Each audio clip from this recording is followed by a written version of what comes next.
صدق اللي قال إن الحب بهدلة.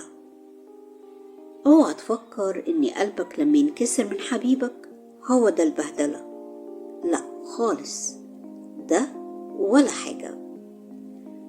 قصص كتير ملهاش عدد من قصص الحب تلاقي إن الشخص اللي بيحب من قلبه بيفني حياته علشان خاطر حبيبه. الشخص ده بيسلم قلبه ومشاعره وكيانه كله لحبيبه، وده علشان هو شريه. تلاقي الشخص ده بيسامح بالرغم انه ممكن يكون مظلوم، بيصالح وهو مش غلطان، بيعمل كل جهده علشان يطلع من حزنه ومشاكله عشان ما يشيلش حبيبه همه. ماله ووقته وجهده كله بيكون لحبيبه. كل ما كان الحبيب ده حنين وفي قلبه رحمة كانت البهدلة دي على القلب زي العسل، وكل ما كان الحبيب قاسي وعنده جفا بيبقى الحب ده بهدلة وعذاب. تخيل كده ان اكتر حد الحب بالنسبة له بهدلة هو الام. صدقني زي ما بقولك كده. ممكن تستغرب من كلامي لكن اسمعني كويس. في دراسة كده أثبتت إن 75% من العنف اللي في البيت من الأولاد والبنات موجه للأم. ممكن يكون عنف لفظي، خناق بصوت عالي، ألفاظ جارحة، أو عنف بدني، رزع أبواب وزق ومد إيد. السر إيه؟ الحقيقة هو سرين: استضعاف وضمان.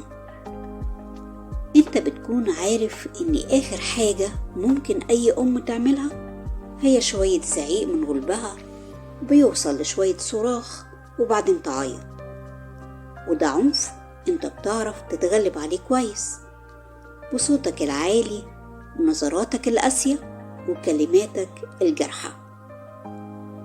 السر التاني انك ضامن ان هي بعد ما تزعل هترجع وهتطيب خاطرك، او انت هتطيب خاطرها بكلمتين وهي هتعدي الموضوع علشان هي عايزة تحافظ عليك، وده من حبها ليك. انت عارف ومتأكد انها عمرها ما هتبيعك وعمرها ما هتشيل منك، وده اللي بنسميه حب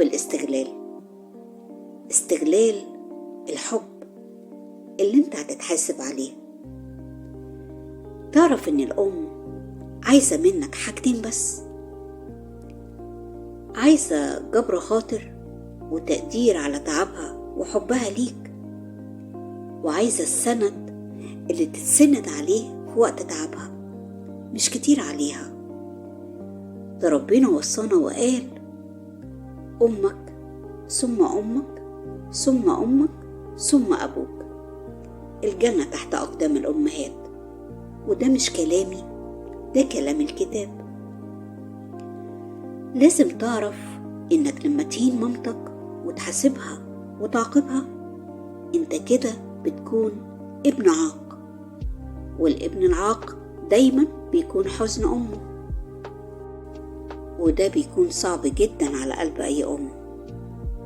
نصيحة: بلاش حب أمك ليك يبقى بالنسبة لها بهدلة، وخد رضا أمك في الدنيا بدل ما تخسر الدنيا والآخرة.